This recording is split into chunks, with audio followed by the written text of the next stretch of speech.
pilau. By the end of this vlog, you'll know how to make pilau so delicious. Your guests will want to move in and your family will be begging for it every single day. So stick around. Let's cook one of my signature meals. I have perfected this recipe and everyone and their moms are obsessed with the outcome every time. And to think there was a time I had no idea of how it is cooked.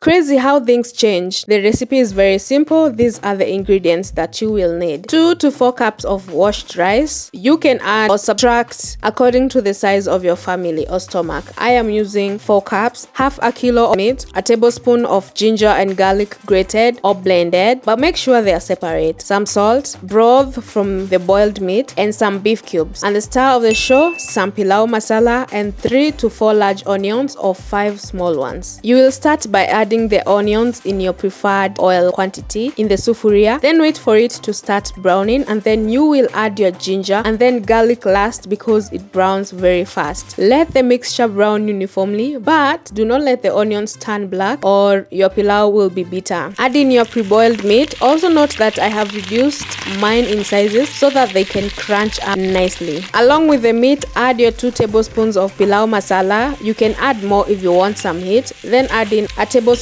of salt or less if you are cooking less rice, and some beef cubes. Lower the heat and let the meat and the spices crisp up. By now, the neighbors are already knocking on your door because your house smells heavenly. After a minute, put the rice and mix until it browns. Then put in the broth or water or both in the ratio of double the amount of water to rice minus 1 cup. For example, if you're cooking 2 cups of rice, double the amount of water, which will be 4 cups, and then subtract 1 cup, so you'll use 3 cups of water. Make sure you check the salt and adjust it to your liking. If you had seasoned your broth, make sure you use less salt in the beginning. Then turn on the high heat until the rice starts boiling, and then turn it to low until it dries up. After it dries up, cover and let it rest for about 10 to 15 minutes before serving. Serve and enjoy. I do not like warus in pilau or tomatoes or tomato paste because I feel like it tastes funny. I have tried all those methods, even soy sauce, but this method is so far the best. Sometimes less is more. Also, feel free to tweak those ingredients to your liking. Try it and let me know if you do, or you can also comment on how you cook and like your pilau.